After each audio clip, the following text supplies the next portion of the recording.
You know, I've been watching people make choices for the better part of 70 years now, and I can tell you this: the moments that truly matter don't announce themselves with fanfare.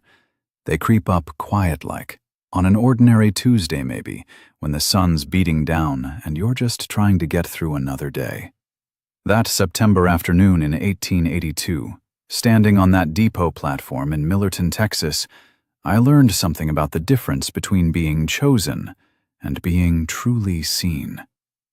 The good Lord works in mysterious ways, they say, and I reckon that's true. But sometimes his mysteries look an awful lot like two broken people finding each other when the whole world's turned its back.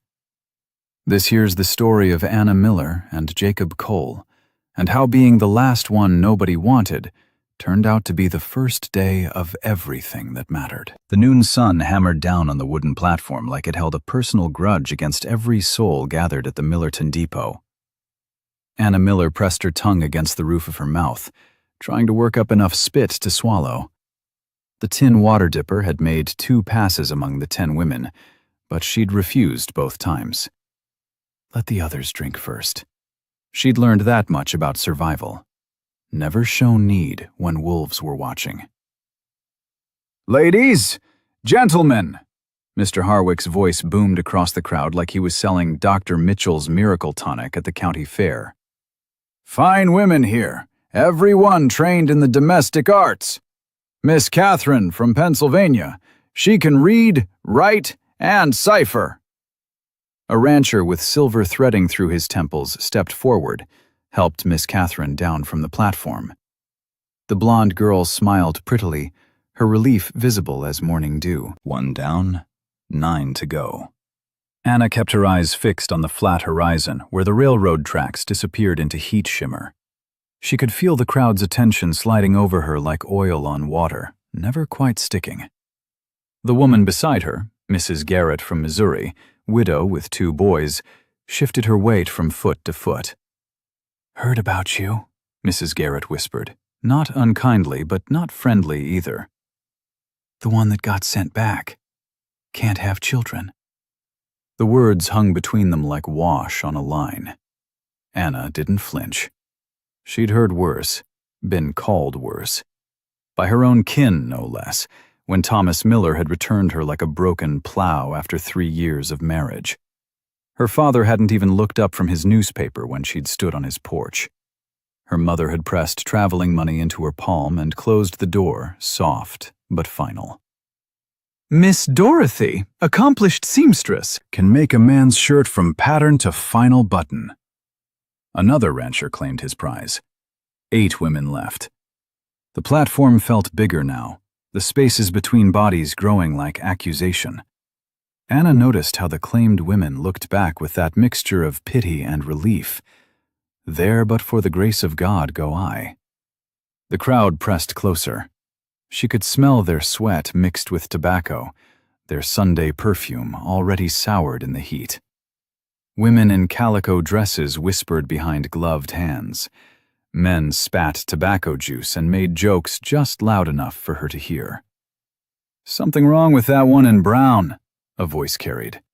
"Gotta be, if she's here second time around." "Returned merchandise," another agreed. "Harwick shouldn't even be showing her." Her fingernails bit crescents into her palms, but she kept her face smooth as fresh churned butter. She'd practiced this in the mirror at Mrs. Donnelly's boarding house, how to look through people instead of at them, how to stand like shame wasn't eating her from the inside out. "Mrs. Garrett, widowed but proven fertile, 2 healthy boys." The woman beside her practically flew off the platform into the arms of a German farmer who looked steady as good timber. 7 left. The spaces widened. Anna could feel herself becoming more visible with each selection, like watching dawn creep across the prairie when you'd rather stay hidden in darkness. The younger girls went fast. Sarah to the banker's son, Louise to the telegraph operator, Mary Elizabeth to someone's cousin from Austin. 4 left. 3. 2. Then just Anna. The laughter started soft, like wind through corn, then built to something uglier. Mr. Harwick's face had gone red as a ripe tomato, his papers rustling as he searched for something, anything to say about her that might salvage this disaster. Now, Miss Miller here, she's experienced in household management. The laughter swelled. Someone shouted, "Experienced, all right. Just can't close the deal." Her knees wanted to buckle. Her throat closed tight as a new boot. But she kept standing, kept staring at that horizon line like it might open up and swallow her whole. She thought about the narrow room at the boarding house she'd have to return to, the knowing looks from the other boarders, the whispers that would follow her to whatever town she tried next. That's when she heard it. Boots on wood, steady and unhurried as a heartbeat. The laughter stuttered, then stopped altogether, like someone had turned off a spigot. The crowd parted like the Red Sea in Exodus, and through that corridor of suddenly silent faces came Jacob Cole. She knew who he was, of course. Everyone in 3 counties knew. The rancher who'd lost his wife and baby 3 years back. The one who never came to town socials, never tipped his hat to the marriageable girls, never smiled at much of anything. He stood tall in that way that comes from working cattle, not from trying to be imposing. His clothes were clean but worn thin at the elbows, his face weathered by sun, and something deeper that lived behind his eyes. He stopped at the base of the platform, but instead of looking at her face like the others had, searching for what was wrong with her, his eyes went to her hands. She realized she'd unclenched them, and tiny drops of blood marked where her nails had broken skin. "Mr. Cole," Harwick stammered, mopping his face with a yellowed handkerchief. "I didn't... That is, I wasn't aware you were looking for..." "Wasn't." Jacob's voice was rough as burlap. "Changed my mind just now." He looked up then, met her eyes directly, not with pity, not with calculation like he was buying cattle, just looking, like he was seeing something everyone else had missed. "This one," he said, loud enough for the whole town to hear. "We're going." The silence that followed was complete as church prayer. Anna felt the platform sway under her feet, though she knew it was solid pine. Her mouth opened, but no words came. "What did you say when someone pulled you from the fire just as the flames started licking your skirts?" "Mr. Cole," Harwick tried again, shuffling his papers nervous-like, "I feel obligated to inform you of certain circumstances regarding Miss Miller's previous..." "Don't need to know." Jacob had already turned away. "She coming or not?" It took Anna 3 tries to make her voice work. "I'm coming." He nodded once, then started walking back through the crowd. She grabbed her carpet bag, light as hope and heavy as failure, and followed. The townspeople pulled back like she might be contagious, their faces twisted with confusion and something else. Disappointment, maybe, that the show hadn't ended the way they'd expected. "That's Jake Cole," someone whispered. "Taking on another man's leavings." "Fool's errand," another replied. "She'll disappoint him too." But Anna kept walking, following those steady shoulders through the crowd. Her legs shook with each step, but she didn't stumble, didn't look back. The platform and its humiliation fell away behind her, and ahead lay, she didn't know what, couldn't imagine. But it had to be better than standing alone while the world laughed. When they reached his wagon, practical, unadorned, built for work, not show, he stopped beside it. Didn't reach for her bag, didn't grab her elbow to help her up, just stood there, waiting. She understood then. He was giving her the choice. Even now, even after claiming her in front of the whole town, he was letting her decide. She could walk away, could return to the boarding house and the whispers and the slow death of being unwanted. Or she could climb into that wagon. She threw her carpet bag in the back, grabbed the side. Her boots caught in her skirts and she nearly took a tumble, but she managed it without help. When she settled on the hard wooden bench, she saw something shift in his expression. Not quite approval. Maybe respect. He climbed up beside her, took the reins, and clicked his tongue at the mule team. They rolled forward, leaving the depot and its crowd behind. The silence between them was different from the silence on the platform. That had been the quiet before execution. This was... She didn't know yet, but she could breathe in it. As they passed the last buildings of town, she finally spoke. "Why?" He didn't answer right away. The mule's hooves kicked up dust that coated everything in fine powder. When he did speak, he didn't look at her. "You didn't beg." That was all. But somehow, it was enough.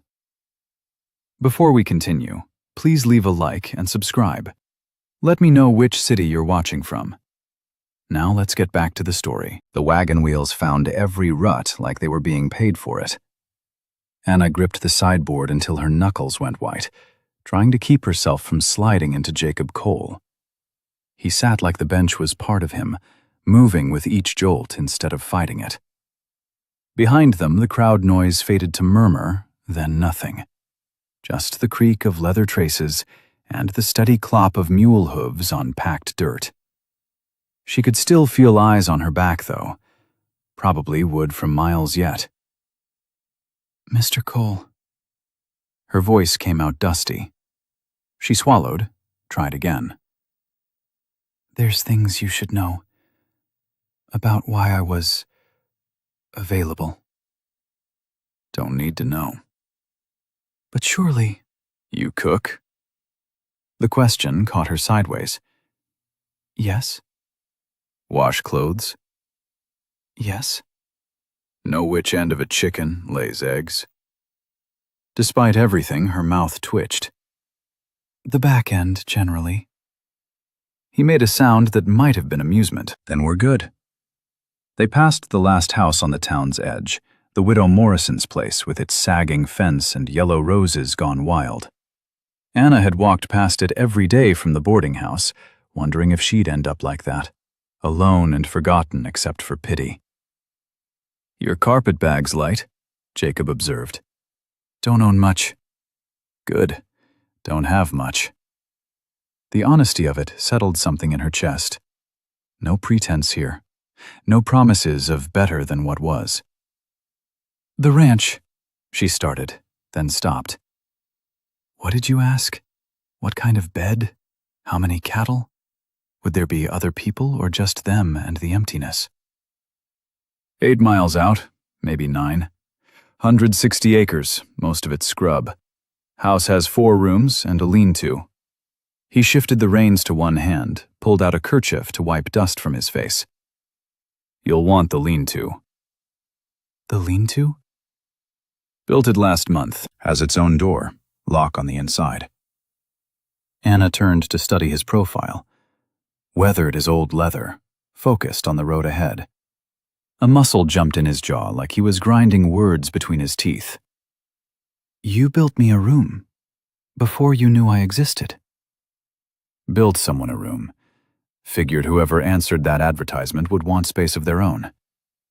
Advertisement. So he'd been one of those men who wrote away for a bride, like ordering from the Sears catalog. Only he hadn't even come to look at the selection until... "You weren't at the depot to meet us." "Wasn't planning on it." "What changed?" He was quiet so long she thought he wouldn't answer. A hawk circled overhead, riding thermals in the endless blue. The mules plodded on, steady as heartbeat. Saw the crowd gathering, like carrion birds. His hands tightened on the reins. Went to see what the fuss was about. And found her, the last one, the rejected one, the one nobody wanted. "I work hard," she said, needing to say something true. "Don't complain. Don't expect much." "Good. Neither do I." They hit a deeper rut, and she bounced hard, catching herself against his shoulder. He was solid as fence post, warm through the cotton shirt.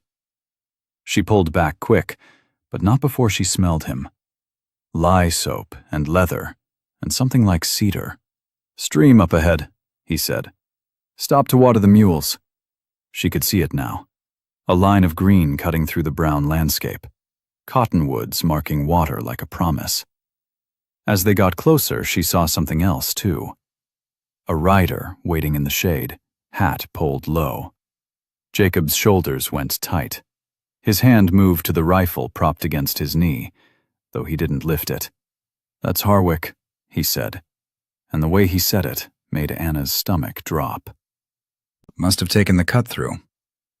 The bride agent sat his horse with the patience of a man holding winning cards, papers rolled in his hand like a weapon he hadn't decided whether to use. Jacob pulled the mules to a stop 20 feet from where Harwick waited. The bride agent's horse stamped and blew, eager for the water just beyond. But Harwick held him firm, those rolled papers tapping against his thigh. "Mr. Cole." Harwick touched his hat brim. "Miss Miller." "It's done, Harwick." Jacob's voice carried no more emotion than if he was discussing fence posts. "You got your fee. We got our business. Nothing left to say." "Now that's where you're wrong." Harwick shifted in his saddle, leather creaking. "See, I got obligations. Legal ones. When a woman's been previously married and returned, there's documents need signing. Waivers. Protections for you, Mr. Cole." Anna's stomach clenched. Here it came. The details. The humiliation served up fresh for Jacob Cole to digest. "Don't need protecting." Jacob clicked his tongue at the mules, started them walking. Harwick nudged his horse sideways, blocking the path to water. "You need to know what you're taking on. This woman is sitting right here." The words jumped out of Anna before she could stop them. Both men turned to look at her. She straightened her spine, met Harwick's eyes. "Whatever you think needs saying, Mr. Harwick, say it plain." Harwick's mouth opened, closed, opened again. "Mrs. Miller." "Miss Miller," she corrected. "The divorce was final. Thomas wanted that clear as spring water." "Miss Miller, then. I'm only trying to protect Mr. Cole's interests. He should know about your condition." The word hung in the air like smoke from a distant fire. Anna felt Jacob go still beside her. Not tense, exactly. More like a man listening for thunder after lightning strike. 3 years married, Harwick continued, warming to his subject. No children. Husband testified to normal marital relations. Doctor in Fort Worth confirmed no obvious impediment on his side. Makes a man wonder why you're still talking. Jacob's interruption came soft, which somehow made it worse. "Move your horse." "I'm trying to help you, Cole. You don't know what you're— I know you're keeping my mules from water. Know you're speaking on things that ain't your business. Know if you don't move that horse in the next 10 seconds, I'll move it for you." Harwick's face went red, then white. His horse danced sideways, sensing the tension. "I'm trying to do right by you, Cole. That woman can't have children, documented. You take her on, you're taking on a lifetime of empty house, empty nursery, empty—" Jacob was off the wagon before Anna could blink. He didn't run, didn't hurry, just stepped down and walked toward Harwick with the inevitability of sunset. Harwick's horse shied back, and the agent had to fight to control him. "Empty," Jacob repeated, like he was tasting the word. "You want to talk about empty?" He stopped beside Harwick's horse, one hand on the bridle. "My house already got empty. Got 3 years of empty. Got a grave with 2 stones side by side. Empty. You think this woman's going to make that worse?" Harwick swallowed hard enough that Anna could see his throat work from where she sat. I just thought, no, you didn't think. Jacob released the bridle, stepped back. You wanted your show, wanted your drama. Well, you got it back at the depot. Now get. For a heartbeat, Harwick looked like he might argue. Then he wheeled his horse around and spurred harder than necessary. The animal leaped forward, kicking up dust that settled over everything like judgment. Jacob stood there watching until horse and rider disappeared over a rise. Then he walked back to the wagon, slow and steady, and climbed up beside her. Sorry about that. He took up the reins again. You didn't have to. Yeah, I did. He guided the mules down to the stream. They waded in up to their knees, drinking deep while the water ran clear and cold around them. Jacob set the brake, climbed down again, and went to check their hooves. Anna watched him run his hands down each leg, checking for stones or cuts with the kind of patience that couldn't be faked. You should know, she said to his back. What he said was true. About there being no children. He straightened up, water dripping from his hands. You should know that my wife died trying to give me one. Baby died too. Took them most of a day to die while I sat there useless as teats on a boar. He wiped his hands on his pants. So if you're worried I'm looking for a brood mare, you can stop. The words should have been harsh, but they came out tired, like facts worn smooth from handling. Then why? Anna asked. Why take a wife at all? He looked at her then, really looked at her.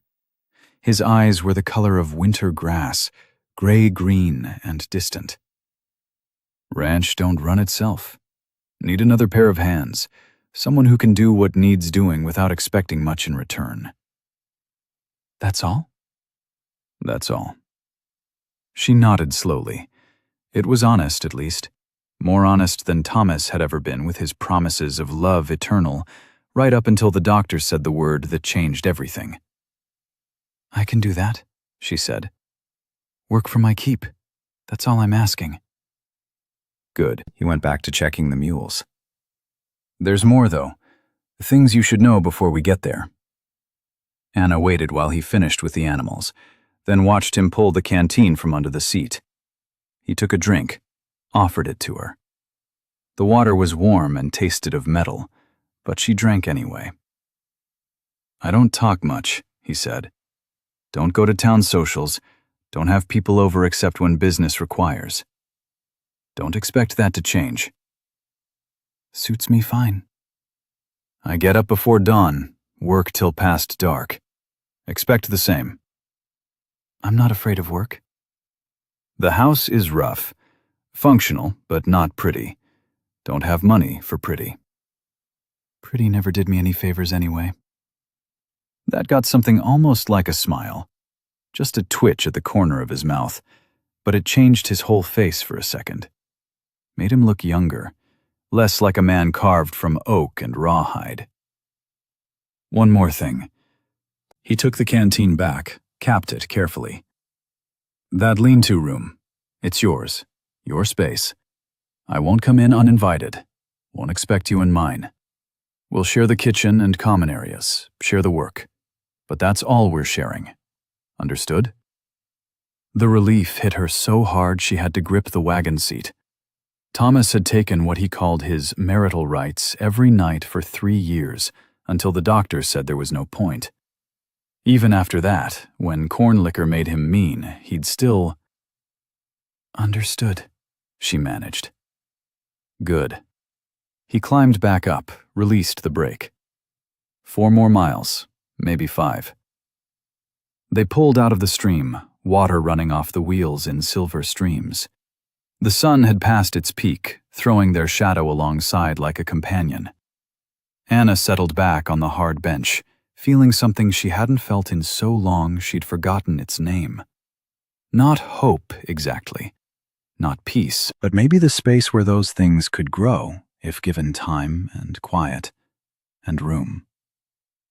The mules found their rhythm again. The wagon rolled on. And then she saw it. A rider coming fast from the direction of the ranch, dust cloud rising behind him like smoke. Jacob's hands tightened on the reins, and she felt him tense in a way he hadn't even with Harwick. "That's Sam," he said, and the way he said it made her stomach drop all over again. "My neighbor's boy. He wouldn't ride like that unless something's wrong." The boy was shouting something, but the wind tore his words away. All Anna could make out was the panic in his voice, and the way he was pointing back toward where dark smoke was starting to rise against the horizon. Sam Patterson's horse was lathered white when he pulled up hard beside them. The boy couldn't be more than 14, face red as raw beef, words tumbling out between gasps. "Mr. Cole, fire jumped the creek. Pa says if it reaches your grass." "How far?" Jacob was already turning the wagon. "Maybe 2 miles from your south pasture. Wind's pushing it north." Sam's horse danced in place, sides heaving. "Pa sent me to warn you, in case you need to move stock." Jacob's jaw worked. "Stock's in the home pasture. Should be safe. Tell your pa I appreciate the warning." "Yes, sir." The boy wheeled his horse around, then stopped. "Sir, we could use every hand if you're willing, after you see to your place." "I'll come." Jacob waited until Sam was galloping away before he turned to Anna. "Change of plans." The smoke on the horizon had thickened, spreading like spilled ink across the sky. Anna could smell it now. Not wood smoke, but grass smoke, sharp and mean. "Fire's not threatening the house," Jacob said, working the reins to speed the mules without panicking them. "But I need to check the brakes I plowed, make sure they'll hold." "Brakes?" "Strips of turned earth. Stops fire from spreading, most times."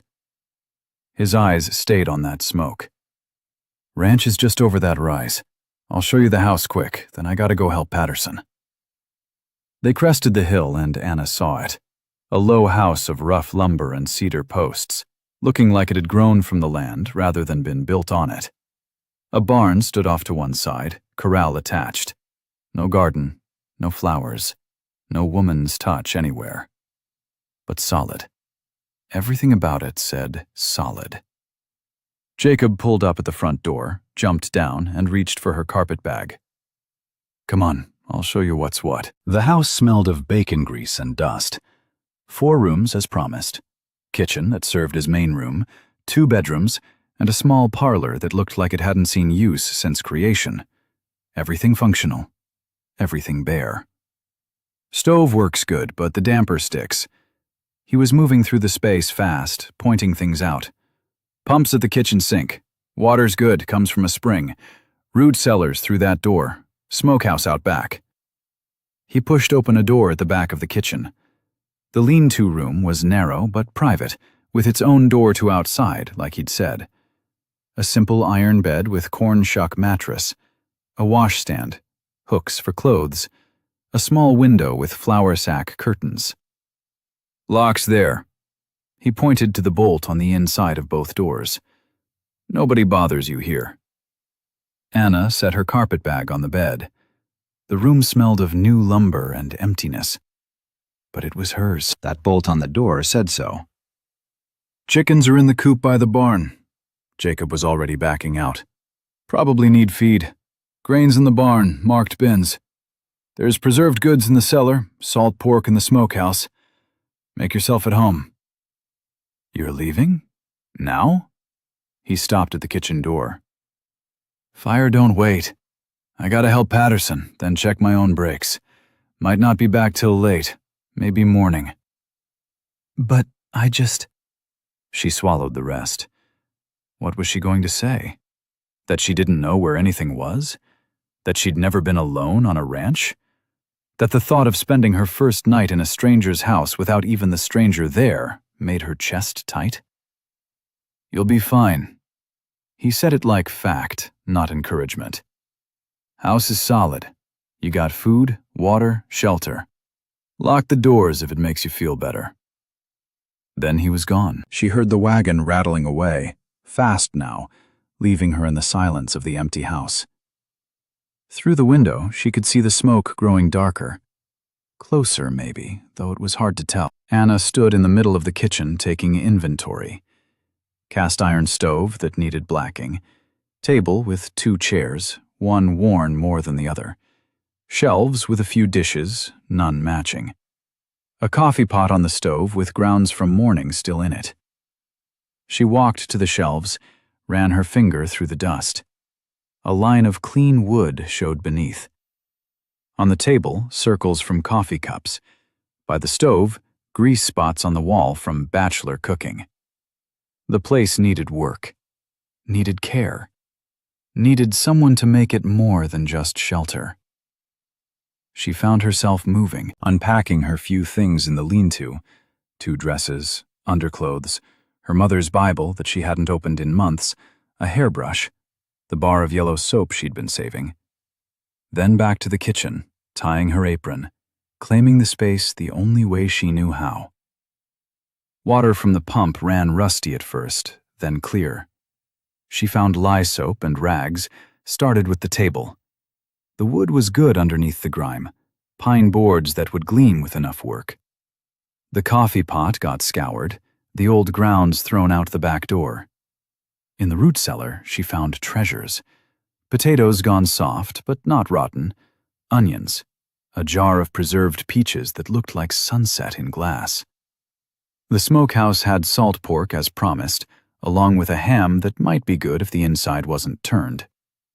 The chickens complained when she entered their coop, 5 hens and a rooster with ideas above his station. She found eggs, 4 of them, warm in the straw. The grain bin in the barn was marked clear, as promised. Everything Jacob Cole did seemed to be clear, ordered, without decoration. Back in the kitchen, she built up the fire in the stove. The damper did stick, but she figured out if you lifted and twisted at the same time, it gave. Soon she had water heating, beans soaking for tomorrow, and a decision to make about supper. Would he expect a meal when he returned? Would he think her presumptuous if she cooked? Or lazy if she didn't? The smoke outside was definitely thicker now. She could see orange glow at its base when the wind shifted. The fire was still miles away, but miles meant nothing to prairie fire with wind behind it. She made cornbread because she had the makings, fried the salt pork until it was crispy, set it aside, found wild onions growing by the back door, added them to the pork drippings, cut up potatoes to fry. It wasn't fancy, but it would fill a man's stomach after fighting fire. The sun was setting, painting everything the color of the smoke when she heard horses. Not one, several. She went to the window, saw shapes moving in the dusk. Men's voices, but she couldn't make out words. Then footsteps on the porch, the door opening. Jacob stood there, covered in soot and ash, and behind him, 3 men she didn't recognize, all equally black with smoke, all looking at her with expressions that ranged from surprise to something else. Something that made her step back until her hip hit the table. "Brought help," Jacob said. "Fire jumped the break." The biggest of the men, red beard showing through the soot, smiled in a way that showed too many teeth. "Well now, Jake, you didn't tell us you had company." The red-bearded man took a step into the kitchen, his boots leaving ash marks on the floor Anna had just cleaned. The other 2 men crowded behind him, filling the doorway with their bulk and smoke smell. "This is my wife." Jacob's voice cut flat across the room. Anna.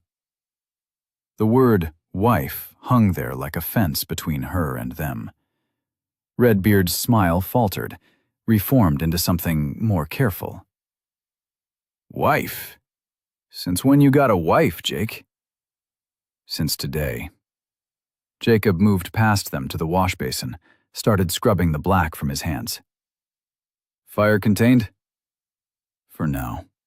Redbeard was still looking at Anna. "Wind dies down, should hold till morning." "And you boys best get back to your own places." Jacob dried his hands on the towel she'd hung by the basin. "Long ride in the dark." "Now hold on." The second man, skinny with a farmer's tan, pushed forward. "We've been fighting that fire all day. Least you could do is offer some grub.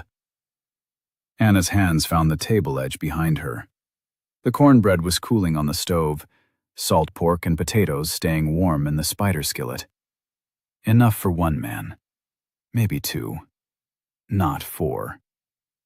Wife's had a long day too. Jacob positioned himself between her and them, casual-like but firm. Just arrived from town. The bride sale? Redbeard's eyebrows went up. You actually went through with that fool plan? Appreciate your help with the fire. Jacob opened the door wider, not inviting them further in, inviting them out. Tell Patterson I'll come by tomorrow, help rebuild his break. The three men looked at each other. The third one, older with gray streaking his temples, cleared his throat. Come on, boys. Man wants his wedding. But they left, boots heavy on the porch, voices carrying back through the dark. She heard Redbeard say something about mail-order goods, and another man laugh. Jacob closed the door, set the bolt, then stood there with his back to her, shoulders tight as fence wire. I made supper, Anna said into the silence. If you're hungry. He turned around slow, taking in the cleaned kitchen, the food on the stove, the table she'd wiped down to bare wood. You didn't have to. Had to eat myself. She moved to the stove, started filling a plate, easier to move than to stand still under his gaze. Sit. You look ready to fall over. He sat. She put the plate in front of him, cornbread, pork, potatoes with wild onions. Nothing special, but his eyes widened like she'd served Christmas dinner. He took a bite, closed his eyes, chewed slow. Been 6 months since anyone cooked in this kitchen besides me, he said finally. Shows in the grease stains. That got almost a smile. He ate steady but not rushed, cleaning his plate while she fixed her own portion. They sat across from each other, the lantern between them throwing shadows on the walls. Fire, she said. Is it? Turned back on itself. Patterson lost some grazing land but no structures. My brakes held.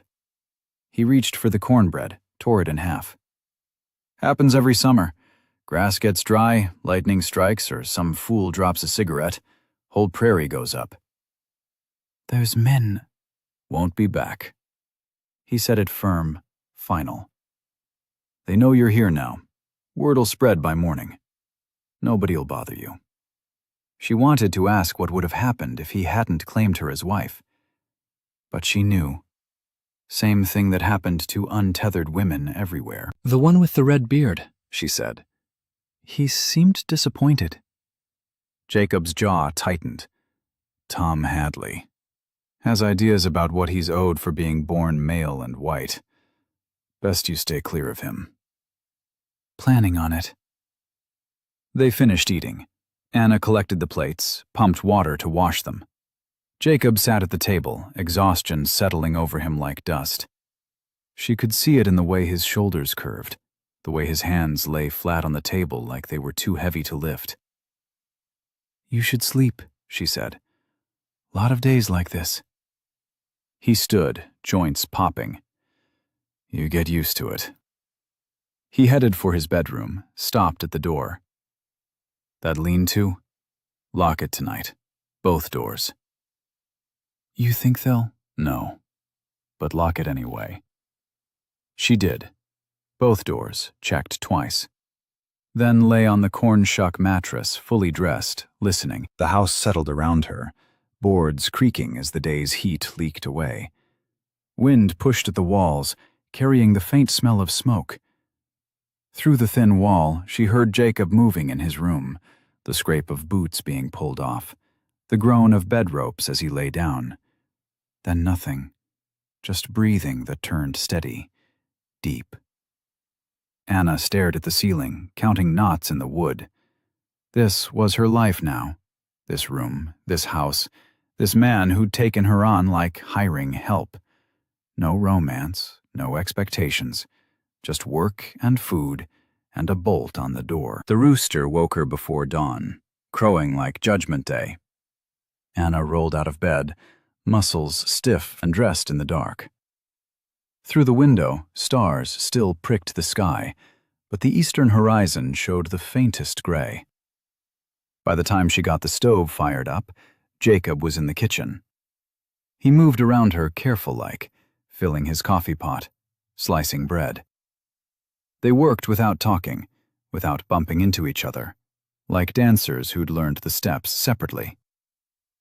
"I'll be working the home pasture today," he said finally. "Checking fence. You need anything from the barn, get it this morning." Chickens need tending. "They're your department now." He pulled on his boots. "Eggs are yours to use or sell. Same with kitchen garden if you want to plant one." Bit late in the season. "Still time for greens. Turnips, maybe winter squash if we don't get early frost." Would Jacob expect dinner? She'd seen him take bread, but a man couldn't work all day on bread alone. She made biscuits, opened a jar of the preserved peaches, fried up eggs with the leftover potatoes, set it all on the table, then felt foolish, like a wife playing house. But he came in right at noon, washed his hands without being asked, and sat down to eat like this was established routine. "Fence is sound," he said between bites. "Lost some posts to rot on the north side. Need to replace them before winter." I can help. He looked up from his plate. "You ever set fence posts?" No, but I can learn. "Maybe." He went back to eating. "Garden plot's on the south side of the house. Hasn't been worked in 3 years. Soil might be played out." 3 years, since his wife died. Anna didn't comment on that, just nodded. Days fell into pattern after that. Up before dawn, coffee and bread. Jacob to his work, Anna to hers. Noon dinner if he was close enough to come in. Supper as the sun set. Evenings on the porch, him whittling or mending harness, her with sewing from the basket she'd found in the parlor. They didn't talk much. Didn't need to. The work talked for them. Fixed fence, mended shirts, full bellies, clean clothes. A week passed. Then 2. The burned prairie started showing green at the base, life pushing through the black. Anna got the garden plot turned, though her hands blistered and her back screamed. Jacob noticed, brought her leather gloves from town the next day. No comment, just left them on the table. She learned his preferences without asking. Coffee strong enough to float horseshoes, beans with plenty of salt pork, cornbread over biscuits. He learned hers too somehow, always left the water bucket full when he knew she was doing wash. Fixed the squeaky board by her door without being asked. The 3rd week, she was hanging laundry when she heard herself humming, some tune from childhood, barely remembered. She stopped, looked around guilty-like. But Jacob was in the far pasture, nobody to hear, nobody to care. She went back to the washing, let the tune continue. The wet clothes snapped in the wind, the sun beat down warm, and for a moment she forgot to guard against contentment. That's when she saw the rider approaching. Not fast like Sam Patterson that first day. Slow, deliberate. A woman riding side saddle, back straight as righteousness. Anna knew before the woman got close enough to see clear. Mrs. Patterson. Come to inspect the new wife. Come to judge and find wanting. The humming died in her throat. She smoothed her apron, tucked loose hair behind her ears, and prepared for the kind of battle that left no visible blood, but cut just as deep. Mrs. Patterson's horse picked its way across the yard like it was too good for the dirt. The woman herself sat rigid in her black riding habit, despite the heat that had the horse's neck dark with sweat. Behind her, matching her pace exactly, rode a younger woman in blue calico. The daughter, probably, come to see the circus. Anna's hands were still wet from the washing. She dried them on her apron, knowing it would leave marks, not caring. Let them see her as she was. Working woman, not parlor decoration. Mrs. Cole? Mrs. Patterson's voice carried across the yard like she was calling hogs. I do hope we're not interrupting. The Mrs. Cole hit strange. 3 weeks wearing the name, and it still felt borrowed, like a dress that didn't quite fit. Mrs. Patterson. Anna didn't move from the laundry line. Made them come to her. Miss Patterson. The daughter, 16 maybe, with her mother's sharp nose but softer eyes, nodded quick. Mrs. Patterson dismounted with practiced grace, handed her reins to her daughter, and advanced across the yard like Grant taking Richmond.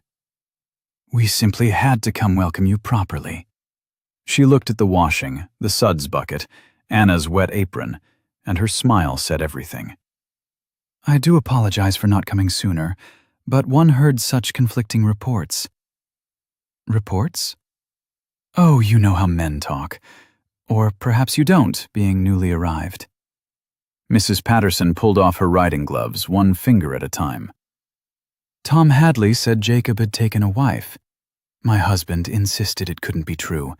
Jacob's been quite firm about not remarrying since dear Sarah passed. Dear Sarah. Like they'd been intimate friends. Anna happened to know Sarah Cole had died before the Pattersons even moved to the county. Yet here you are, Mrs. Patterson continued. How unexpected. Would you like some water? Anna asked. Coffee? Coffee would be lovely, if you have it. One never knows what provisions a bachelor establishment might lack. Anna led them to the house, aware of how they catalogued everything. The swept porch, the mended steps, the clean windows.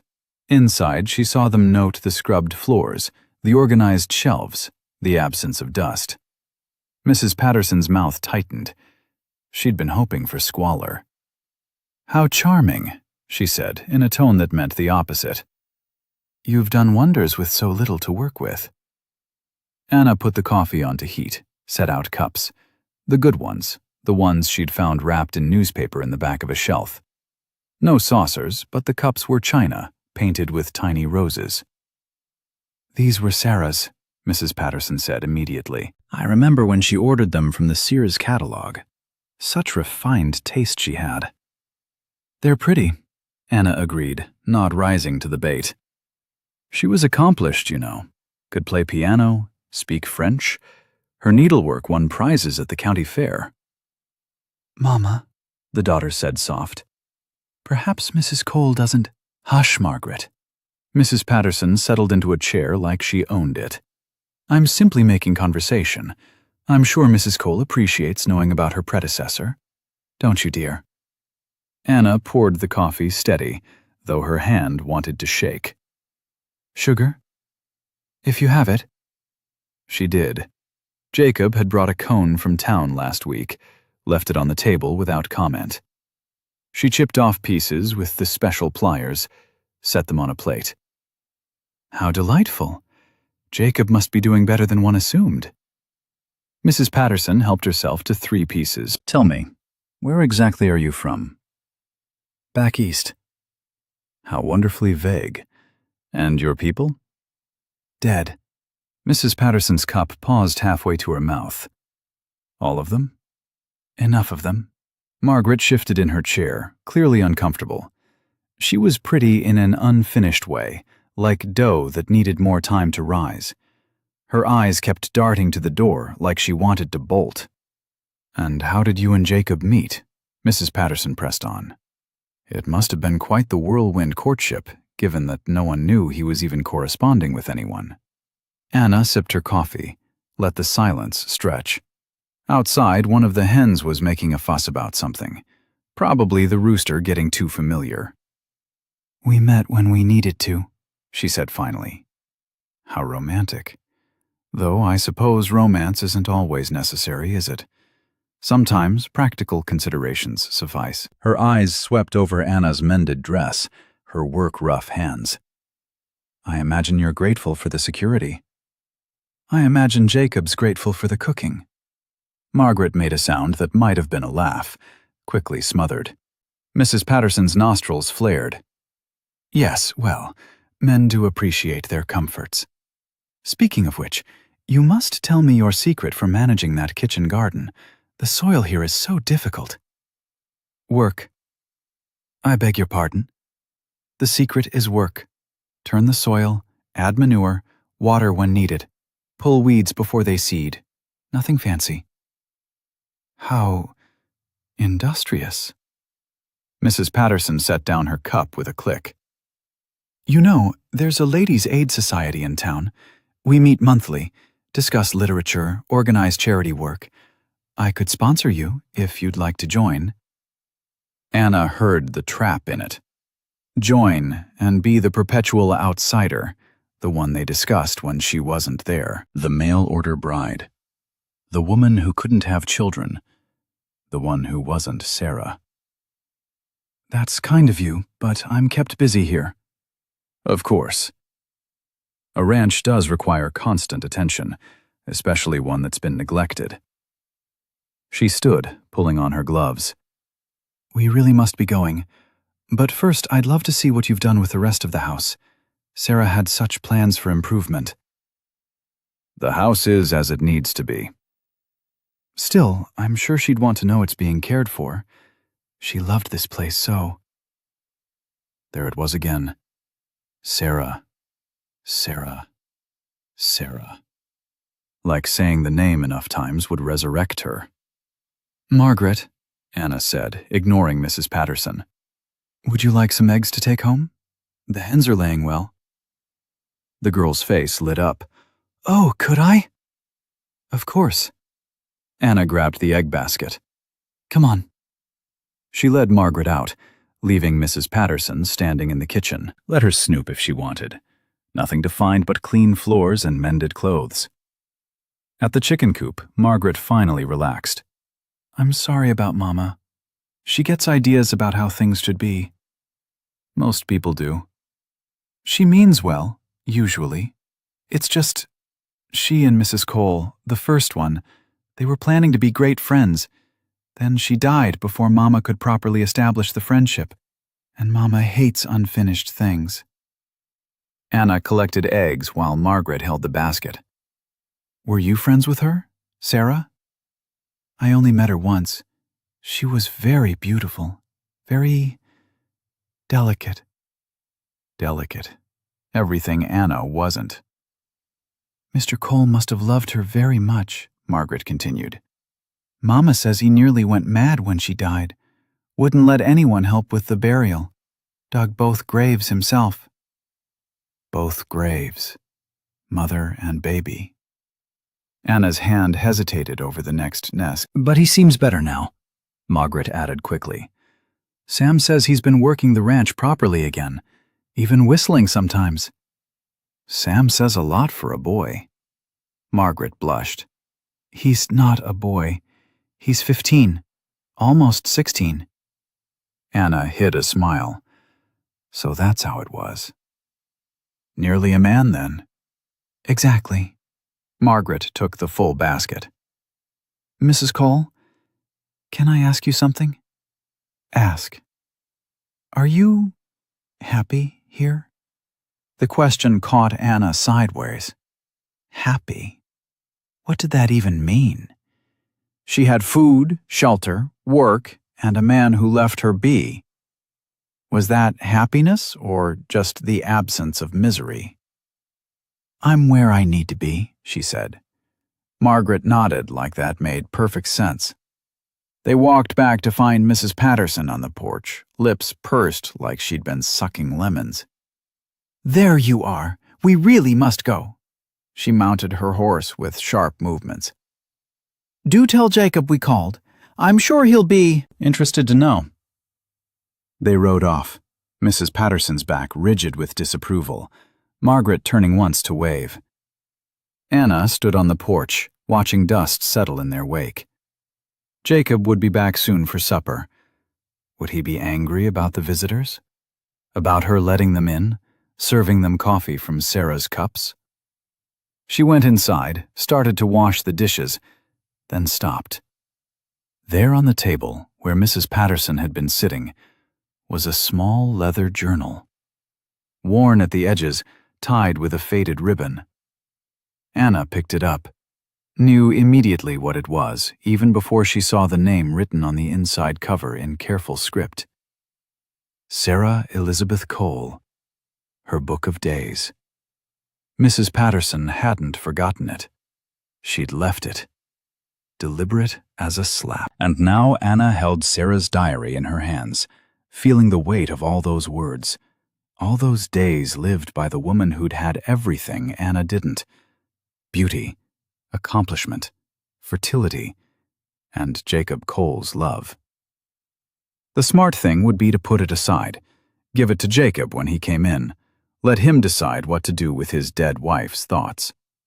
But her fingers were already untying the ribbon, and the first page was falling open, and Sarah's voice was rising from the paper like smoke. January 1st, 1879. Today Jacob smiled at me, and I knew my life was beginning. Anna's fingers trembled as she turned the page. Sarah's handwriting was perfect. Each letter formed like she was teaching penmanship. January 15th, 1879. Jacob brought me roses from town today, yellow ones. He said they reminded him of my laugh. I pressed one between these pages to remember this feeling, being treasured, being seen, being loved. A dried petal fell out, brittle as old skin. Anna caught it, held it to the window light. Still yellow after 3 years dead. February 3rd, 1879. The house needs so much work, but Jacob promises we'll make it beautiful together. I've drawn plans for a parlor with real wallpaper, curtains from St. Louis. He laughs at my ambitions, but I see him saving every penny. The front door opened. Anna slammed the journal shut, shoved it under a dish towel. Jacob stood in the doorway, sweat cutting channels through the dust on his face. Saw tracks in the yard. We have visitors? Mrs. Patterson and her daughter. Anna busied herself at the stove, not meeting his eyes. They came to welcome me. He grunted, went to the wash basin. Water splashed. What did she want? To inspect, to judge, to make sure I knew about... She stopped. About Sarah. Yes. He dried his face slow, the towel covering his expression. When he lowered it, his face was blank as fresh paper. She leave satisfied? Left something behind. Anna pulled out the journal, set it on the table between them. Jacob stared at it like it might bite. His hand reached out, pulled back, reached again. Finally picked it up. Sarah's diary. His thumb traced her name on the cover. Thought I'd burned everything. Mrs. Patterson left it, on purpose. Sounds like her. He opened it to that first page, read the words about smiling, about life beginning. His jaw worked. You read it? Just the first page, before you came in. He nodded, kept turning pages, stopped at one, read silently. His face changed, softened, then hardened again. He closed the book. I need to tell you something. About her. About what happened. You don't owe me explanations. Maybe not, but you should know. He sat heavy in his chair. Sarah was... fragile. Not just her body, her mind, her spirit. Beautiful and fragile like those teacups she ordered. Anna sat across from him, waited. She hated it here at first. The isolation, the work, the dirt that never stopped blowing. But she tried. Lord knows she tried. Painted flowers on the walls to make it prettier, sang while she worked, made this place feel like something more than boards and nails. His fingers drummed the table, found a rhythm, stopped. When she got pregnant, she was so happy. Started sewing little clothes, planning a nursery in the lean-to. Jacob Jr. for a boy, Rose for a girl. He laughed, but it sounded like breaking. I built that cradle she wanted, spent 2 months carving flowers on the headboard. Anna remembered the lean-to room, her room now. No sign of a nursery, no cradle. The labor started early, 2 months early. I wanted to get the doctor, but she said no, it was just false pains. By the time I knew something was wrong, the nearest doctor was 20 miles. Roads were mud from spring rain.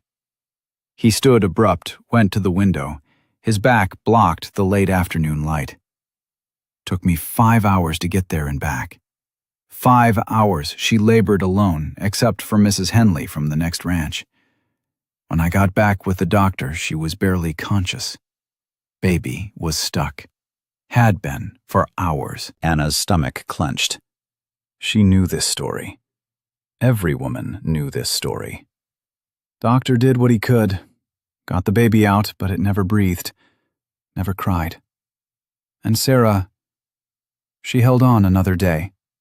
Long enough to understand what happened. Long enough to blame herself. To apologize over and over for failing. He turned from the window. I told her it wasn't her fault. Told her we'd try again when she was stronger. Lied right to her face while she was dying. That wasn't lying. That was kindness. Was it? He picked up the journal again. Know what her last words were? Find someone stronger. Not I love you or remember me. Just find someone stronger.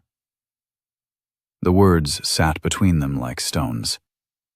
Anna understood now why he'd built the lean-to, why he'd come to the depot, why he'd chosen her, the woman already proven barren, already rejected, someone who couldn't fail him the way Sarah had, couldn't die trying to give him what she couldn't give.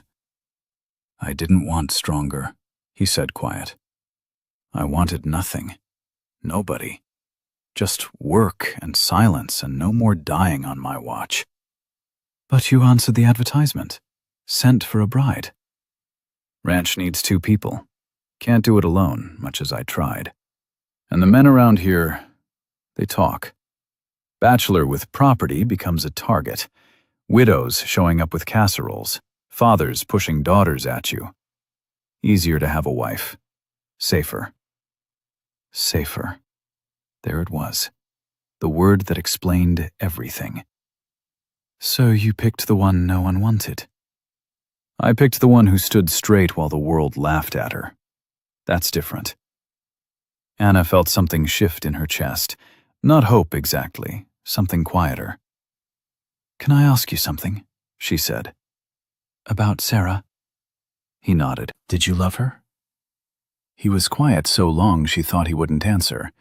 Then, I loved who she was trying to be. This frontier woman, this rancher's wife. But that wasn't who she really was. She was a banker's daughter from Dallas who read too many romantic novels about the West. He set the journal on the table. You want to read the rest? No. You sure? Might answer questions. I don't have questions about Sarah. I have questions about you. His eyebrows raised.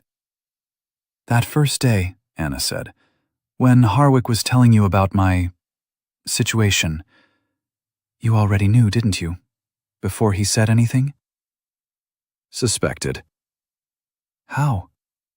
The way the other women avoided you, the way you held yourself separate, the way you looked like you were preparing for a blow. He met her eyes straight on. Recognized it. Same way I stood after Sarah died, waiting for the next hurt, and you picked me anyway. Because of it. Figured we'd understand each other. 2 people who'd already been broken. Nothing left to break. Anna stood, started pulling things for supper. Beans, cornbread, simple things that didn't require thought. You're wrong about that. About what? Nothing left to break. She opened the bean pot, stirred. There's always something left to break.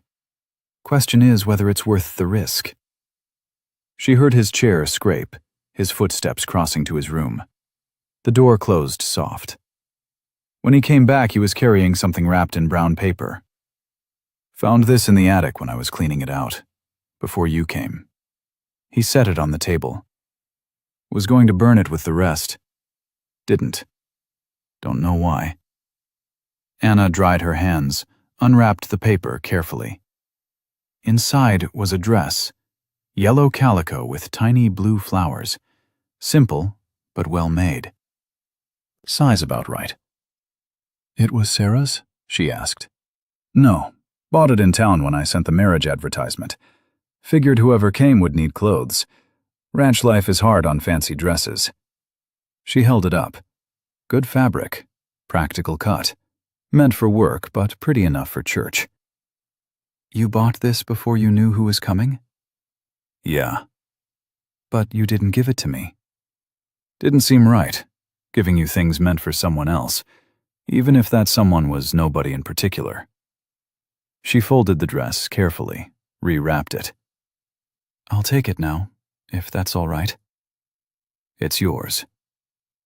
They stood there, table between them, late light slanting through the window. She could hear the chickens settling for the night, the wind picking up, the distant bawl of cattle. Jacob? Yeah? Thank you for telling me about Sarah. Figured you had a right to know, living in her house, using her things. It's not her house anymore. He looked around the kitchen, the clean windows, the organized shelves, the table scrubbed to bare wood. No, suppose it's not. He went back outside to finish the evening chores. Anna returned to supper preparations, the yellow dress on the chair beside her. Through the window, she watched him crossing to the barn, shoulders bent with more than just the day's labor. She thought about Sarah's journal still on the table, about pressed flowers and plans for wallpaper, about a woman trying to be what she wasn't, dying in the attempt. Then she looked at her own hands, rough, capable, alive, not delicate, not beautiful, but here, present, real. The beans were bubbling, cornbread rising in the oven. Simple food for simple people who'd learned that survival was its own kind of victory. She picked up Sarah's journal, walked to the stove. The fire was burning good, hot enough to consume paper in seconds. All she had to do was open the iron door, toss it in, end the comparisons, stop the ghost from wandering these rooms. But as her hand reached for the handle, she saw something tucked in the back pages. Not Sarah's handwriting, Jacob's. Rougher, darker, pressed deep like the pencil was trying to cut through to truth. She pulled the page free, dated 2 weeks ago.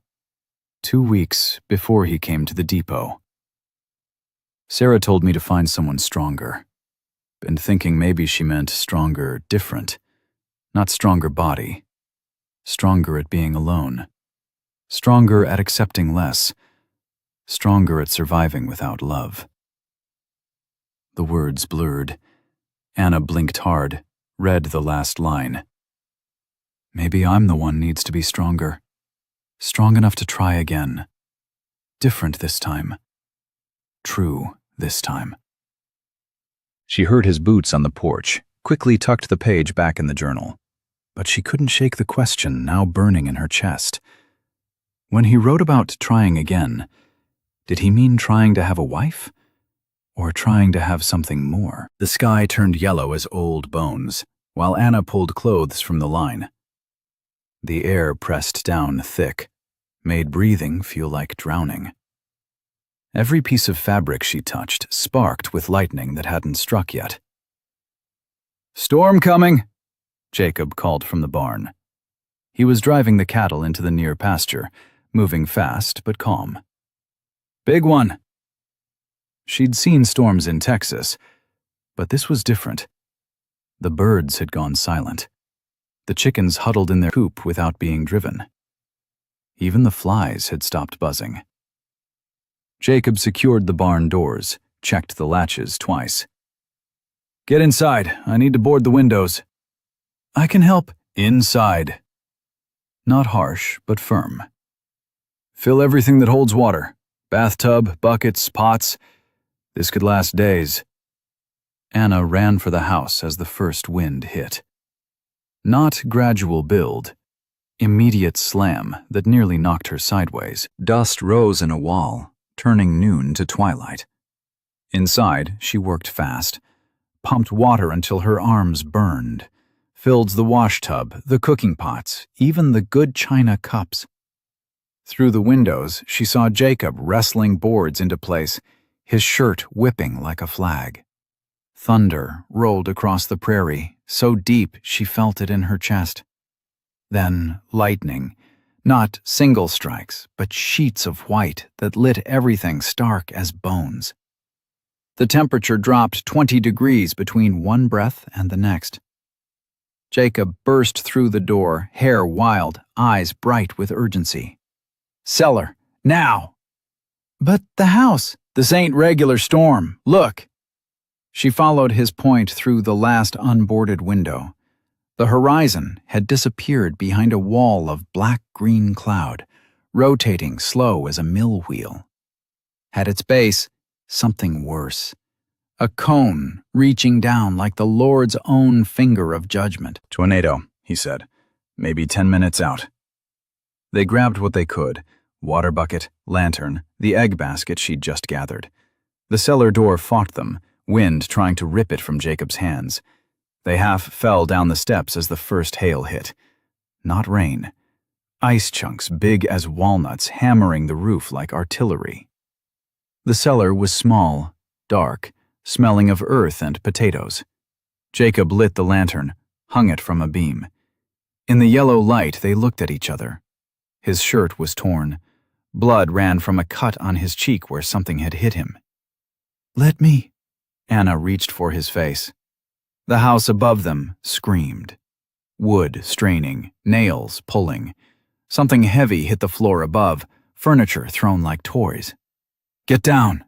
Jacob pulled her against the back wall, covered her with his body as dirt rained from between the boards. The lantern swung wild, throwing shadows that danced like demons. The roar came then. Not wind, something alive and hungry. The cellar door rattled, held, rattled harder. Anna pressed her face into Jacob's shoulder, felt his heart hammering against her cheek. His arms locked around her, solid as oak beams. Time stopped meaning anything. Could have been minutes or hours. The world above them came apart, piece by piece. Glass shattering, wood splintering, the tin roof peeling away with a shriek that sounded human. Then pressure in her ears, like diving deep underwater. The cellar door exploded outward. The tornado was directly overhead, trying to suck them up into its belly. Jacob's grip tightened. His lips moved against her hair. Not words she could hear over the roar, but she felt them. Prayer, maybe. Or promises.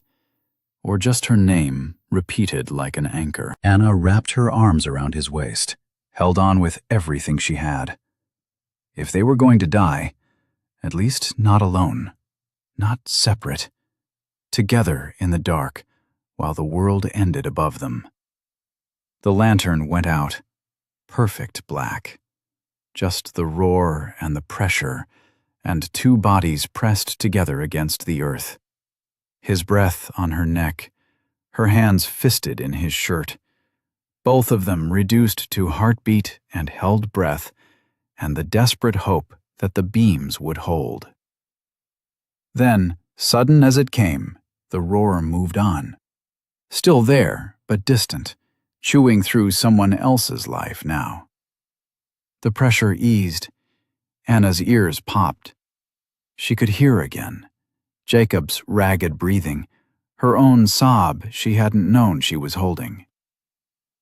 "Stay here," he said against her hair. "No." She gripped tighter. "Together or not at all?" He pulled back enough to see her face in the dim light filtering through where the door used to be. His hand came up, touched her cheek. Checking for injury, or something else, she couldn't tell. Together then. They climbed out, careful, Jacob first, pulling her up after. The world above was wrong. Where the kitchen should be, sky showed through. The roof was gone, half the walls too. The stove sat untouched, but the table was missing. Sarah's good china cups still sat on the shelf, filled with water, while the shelf above had vanished completely. The barn, Anna breathed. They turned. The barn was gone. Not damaged. Gone, like it had never existed. In its place, scattered lumber and one confused cow standing in the wreckage, mooing pitiful. The chicken coop had been lifted and set down 20 feet away, upside down. From underneath came indignant squawking. Jacob laughed, not happy laughter, the kind that comes when crying would mean never stopping. Chickens survived, but the barn didn't. Lord works in mysterious ways. Anna saw something worse. The lean-to. Her room. The corner of the house where she'd slept these past weeks. Everything gone except the floor and part of one wall. Her carpet bag had vanished. The yellow dress Jacob gave her disappeared. The bed Sarah never slept in, reduced to splinters. But the main bedroom, Jacob's room, stood untouched except for missing windows. Storm's got its own mind about things, Jacob said, following her gaze. Took your room, left mine. Along with my clothes, my things. Not that she'd had much, but it had been hers. Anna. His voice was strange. She turned. He was staring at her, at himself, at how they stood. Sometime during the storm, without meaning to, they'd wound together like vines. Her hands still gripped his shirt. His arms still circled her waist. They were breathing in rhythm, hearts still racing in time. She should step back, return to proper distance. Remember, this was business arrangement, not marriage, true. Instead, she looked at the wreckage around them. The barn Jacob had built with his own hands. The kitchen she'd made her own. Everything broken except them. They'd survived by holding on, by choosing together over separate. We need to check for injured animals, she said, not moving. Yeah. Need to salvage what we can before dark. Yeah. Need to figure out where we're going to sleep tonight. His arm tightened slightly. Anna. Mr. Cole! Sam Patterson came galloping through the wreckage on a horse, wild-eyed with fear. The boy was bleeding from a dozen cuts, his clothes torn to rags. Mr. Cole, you gotta come! The tornado hit our place dead on. Pa's trapped under the house. Ma sent me to find help. Jacob released her, already moving. How bad? Bad. His legs are pinned. Ma can hear him, but can't reach him. Jacob grabbed what tools he could find in the wreckage. A shovel, a pry bar, rope that had somehow wound around the water pump. I'm coming, Anna said. No, too dangerous. You need every hand, and I know some doctoring. Her mother had taught her, back when they still spoke, back when Anna was still daughter instead of disappointment. He looked at her, really looked. Saw something there that made him nod. Can you ride? If I have to. They caught 2 horses that had survived in the far pasture, spooked but uninjured. Anna hiked her skirts, swung up bareback, gripping the mane. Jacob raised an eyebrow, but said nothing. They rode hard through a landscape transformed. Trees stripped naked, fences gone, dead cattle scattered like broken dolls. The tornado's path carved through the prairie straight as a railroad, everything on one side untouched, everything on the other destroyed. The Patterson place looked like something from Revelation. The house had been lifted, set down wrong. Walls leaned at angles that hurt to see. The roof sat in the yard like a hat blown off in wind. Mrs. Patterson stood at what used to be the front door, her perfect hair now wild, her riding dress torn. When she saw them, something broke in her face. "Thank the Lord. He's under here. I can hear him, but—" From under the twisted wood came a sound that made Anna's stomach clench. Not quite scream, not quite moan. The sound pain makes when it's past words. Jacob was already assessing, walking the wreckage, testing boards. "Sam, get every man you can find. We're going to need leverage. Anna, see what medical supplies survived. Mrs. Patterson, keep talking to him. Let him know we're here." Anna searched the wreckage, found the Pattersons' kitchen, scattered but recognizable. Carbolic acid, unbroken by miracle. Clean cloth that used to be curtains. A sewing kit with needles that might serve if it came to that. When she turned back, she saw Jacob had stripped to the waist, his muscles coiled as he and Sam worked to shift a beam. Something was building between the two of them, she realized. Something that had nothing to do with convenience or arrangement. Something born in the darkness of the cellar, fed by shared fear and shared survival. Something that might grow into more if they let it. If they lived through this day. If Patterson survived. If they could build again from nothing. She heard Jacob curse. First time she'd heard profanity from him. Saw what he saw. The main beam holding the house's weight. The same beam pinning Patterson's legs. Move it wrong, the whole structure would collapse. Move it right, and they might save him.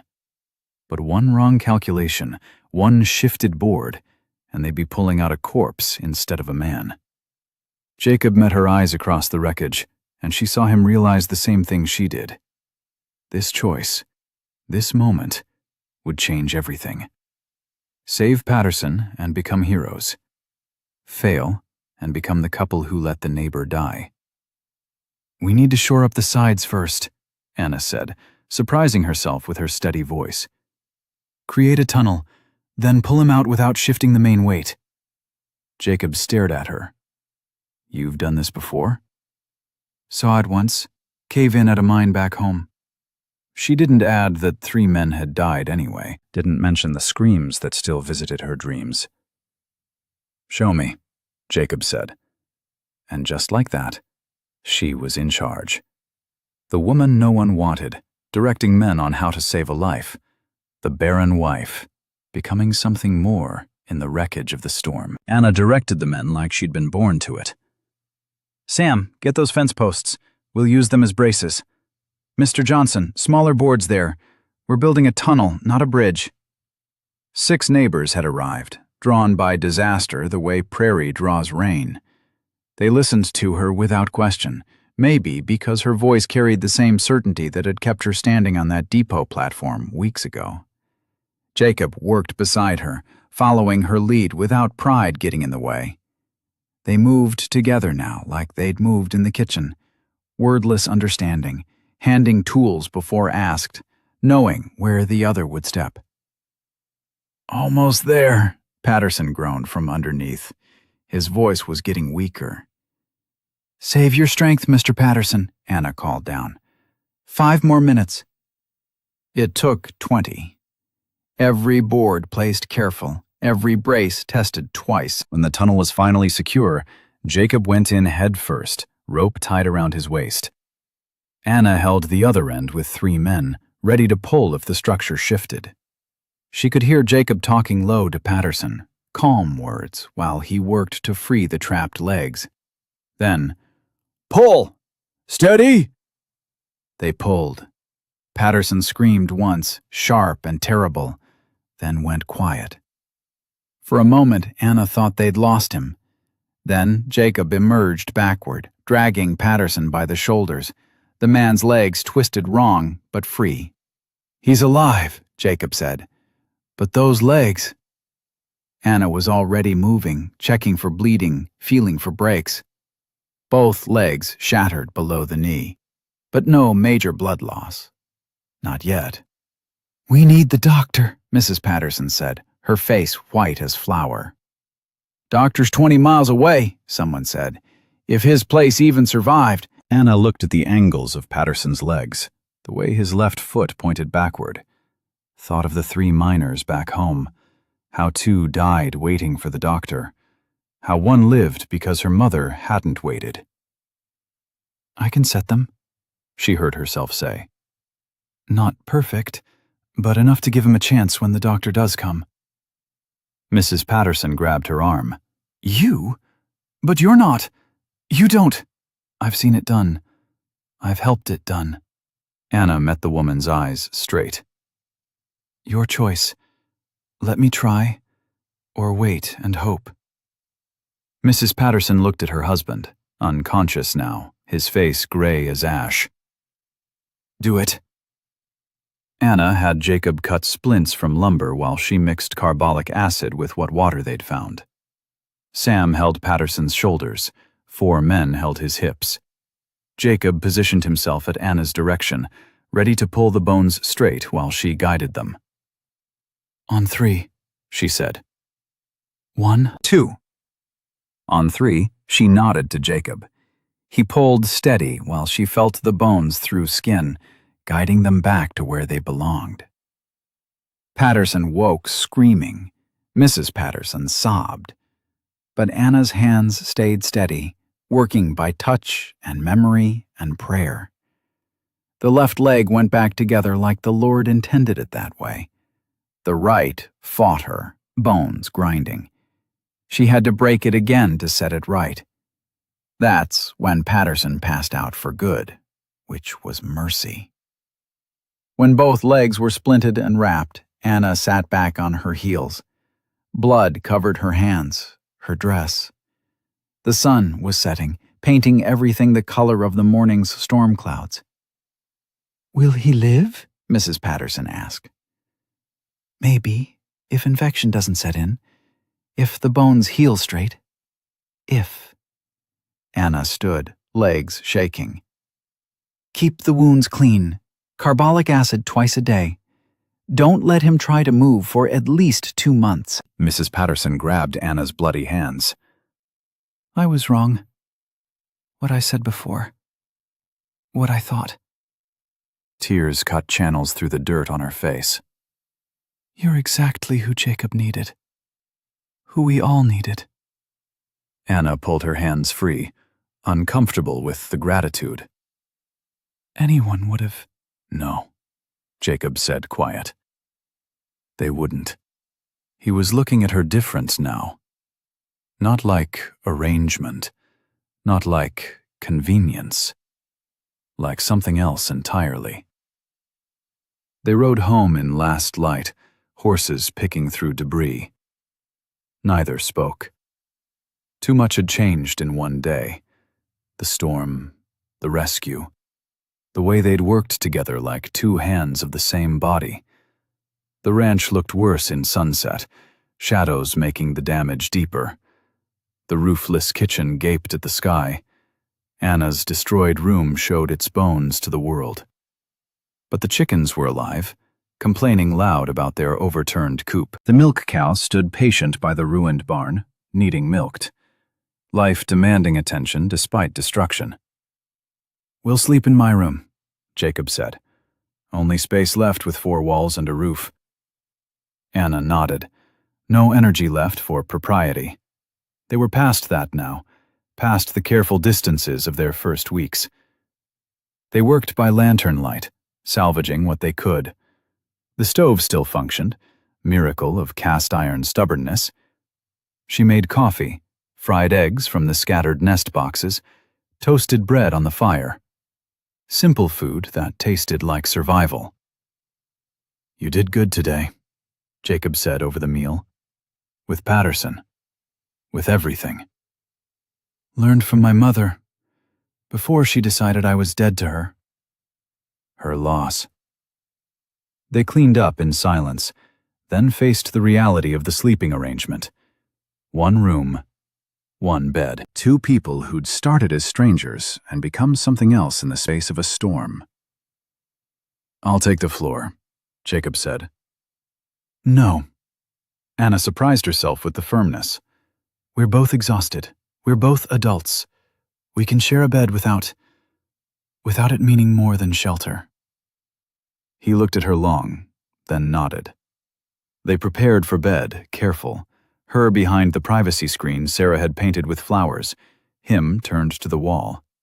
The bed was big enough for distance between them, but the mattress dipped toward the middle, gravity pulling them closer than intended. Anna lay rigid, aware of every sound he made, every breath, every shift. The storm had stripped away more than roofs and walls. It had stripped away the pretense that they were just two people sharing work. "Anna?" His voice came soft in the darkness. Yeah? "Today, in the cellar, when I thought we might die, I realized something." She waited, heart hammering. "I wrote in Sarah's journal, before I came to the depot, about trying again, about being stronger." I know, I saw it. When you showed me the journal. Quiet stretched between them. Then, I thought I meant stronger at being alone. But that wasn't it. the bed creaked as he turned toward her. She could feel his warmth across the space between them, could smell soap and sweat, and something uniquely him. What was it then? Strong enough to choose. Not fall into something because it's expected or proper or easy, but choose it clear-eyed, knowing the risks. Anna turned toward him, could barely see his face in the moonlight through the broken window. What are you choosing? You, if you'll have me. Not as arrangement, not as convenience. As wife true. The words hung between them like morning stars. Anna thought about standing on that platform, about Mrs. Patterson's cruel questions, about Sarah's journal full of romantic dreams, about today, working together like they'd always been paired. I'm not Sarah, she said. Won't ever be. Thank the Lord for that. His hand found hers between them. I don't want Sarah. I want the woman who stood tall while the world laughed, who works without complaining, who saved a man's life with nothing but memory and nerve. I can't give you children. Don't want children. Want partner. Want wife. Want you. Anna thought about all the ways she'd been rejected, by Thomas, by her family, by the town. By everyone except this man who'd chosen her when she was the last one standing. Yes, she said. Simple, clear. I choose you too. He pulled her closer, slow enough she could stop him if she wanted. She didn't want. His arms came around her, solid and sure as they'd been in the cellar. But this wasn't about shelter from storm. This was about choosing to build something from wreckage. His kiss was careful, question and answer both. She'd been kissed before, Thomas's demanding mouth taking what he called his due. This was different. This was conversation. This was recognition. This was two people who'd survived separately, choosing to live together. When they pulled apart, he touched her face, gentle, thumb tracing the path tears had taken. We'll rebuild, he said. The house, the barn, everything. But different this time. How you want it. How we want it. Together. Together. They settled into each other, her head on his shoulder, his arm around her waist. Outside, coyotes called across the empty prairie. Wind whistled through the missing roof. But inside this room, in this bed, two people who'd expected nothing found everything. Jacob? Tomorrow, when we go to town for supplies, I'm signing the register as Anna Cole. My real name this time. No more pretending. His arm tightened around her. Good. Though folks might talk, us sharing a bed before the preacher says words over us proper. Anna laughed, surprising herself with the sound. Let them talk. We're the ones who survived the storm. Morning would bring work, rebuilding, facing the town's questions and gossip. But for now, in the darkness of their damaged house, they had this, the choice to be together. Not because they had to, not because circumstances forced it, but because somewhere between that depot platform and this moment, two people who'd given up on love discovered something better. Partnership. Trust. And the kind of love that comes not from falling, but from choosing to stand together when the world tries to knock you down. The rooster crowed early, confused by the missing coop walls. Anna stirred, felt Jacob's arms still around her, and smiled. Outside, the sun was rising over the wreckage. Time to rebuild. Time to begin. Time to live the life they'd chosen in the ruins of the one thrust upon them. She rose, dressed behind the screen painted with Sarah's flowers, keeping this one piece of the past while building toward the future.